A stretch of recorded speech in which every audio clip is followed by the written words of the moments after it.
On February 28, 2026, thousands of data points represented a fifth of global crude moving through a 21-mile bottleneck. Within days, 94% vanished. The resulting macroeconomic shock was severe. Brent crude surged vertically past $120 a barrel, driving global inflation up 3.2%. In major Asian hubs, that abstract financial data hit the streets as a physical shortage. Cities faced what became known as the LPG panic. Commercial LPG rationing began across Indian states. In places like Kerala, 40% of restaurants closed their doors, having no fuel to cook with. A deliberate geographic weaponization paralyzed an entire planetary supply system in under a month.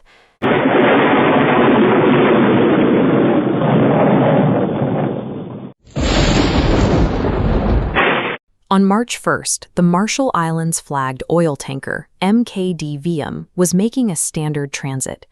It was cutting through the calm waters of the Gulf of Oman, roughly 50 nautical miles off the coast of Muscat. That routine was shattered when a bomb-carrying drone boat slammed into its hull. The explosion tore into the vessel, killing an Indian mariner stationed in the engine room. While ships have been harassed in these waters before, this specific attack marked the first successful kamikaze drone boat strike against a commercial vessel since regional hostilities ignited. A single casualty in the engine room of a single ship quickly spiraled. Within days, this localized strike would trigger a massive freeze on one of the central pillars of global trade. This satellite view shows why the area is so vulnerable. The Strait of Hormuz is a narrow 150 nautical mile chokepoint connecting the Persian Gulf to the open ocean. Roughly 1/5 of the entire world's crude oil supply has to pass through this specific gap. This data visualization tracks the market reaction to the MKD Viam attack. Almost overnight, commercial shipping traffic through the strait plummeted by 85%. Remaining crews stopped broadcasting their positions entirely, switching off transponders to navigate in the dark. A global economic artery was severed in a matter of hours. The question is how a modern multinational shipping lane could be brought to a total standstill so quickly. The trigger was pulled on February 28th. The United States and Israel launched Operation Epic Fury, a major coordinated airstrike campaign targeting the Islamic Republic of Iran. Rather than scrambling traditional destroyers and frigates to meet a superior navy, Iran activated an asymmetric response.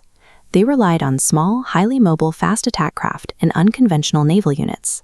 Shortly after the airstrikes began, the Revolutionary Guard Corps issued a radio broadcast across maritime channels. They officially declared that from that moment on, the Strait of Hormuz was banned for all ships. Iran's strategy shifted immediately from conventional military defense to an asymmetric hostage situation, targeting the soft underbelly of international commerce. This tactical map tracks how that threat materialized. It started in the Gulf of Oman, with the initial drone strike on the MKD Viam, followed closely by an attack on the oil tanker Skylight near the Musandam Peninsula. The strike zone then compressed directly into the narrowest part of the strait itself. Projectiles and drones hit the bulk carrier Meiruri Nari, the container ship Safine Prestige, and the asphalt tanker Eighth Nova in rapid succession. The violence spilled deeper into the Persian Gulf, reaching all the way to the port of Bahrain, where the U.S.-flagged tanker Stana Imperative is at anchor. The maritime blockade is running parallel to a direct assault on the region's physical energy infrastructure. U.S. forces executed strikes heavily damaging military targets on Karg Island, Iran's primary crude export terminal. In retaliation, Iranian missiles struck outward, hitting Qatar's massive Ras Laffan LNG complex, triggering fires and sending European gas prices spiking by 30%. This geographical distribution of strikes forms a systematic web, successfully strangling the entire Middle East energy sector. The primary tool enforcing this blockade is the Uncrewed Surface Vessel, or USV. Iran spent years developing and refining these kamikaze drone boats, testing the tactics alongside Houthi rebels during their extensive campaign against commercial shipping in the Red Sea. Their design makes them exceptionally difficult to counter. They are built cheaply, loaded with explosives, and sit so low to the water they often slip past traditional radar systems until it's too late. This flips the economic math of naval combat. A disposable drone built for a few $1,000s can reliably paralyze maritime assets worth hundreds of millions. The United States met this threat with overwhelming conventional force. The stated objective of Operation Epic Fury is to locate and annihilate Iran's naval capabilities. In traditional military terms, they are succeeding. U.S. strikes knocked out at least 10 Iranian ships and reduced major naval bases, like those in Bandar Abbas, to smoking ruins. But destroying a port does not recall a drone that has already been deployed. Despite heavy losses inflicted on Iran's conventional military, the shipping lanes remain unsafe for commercial transit.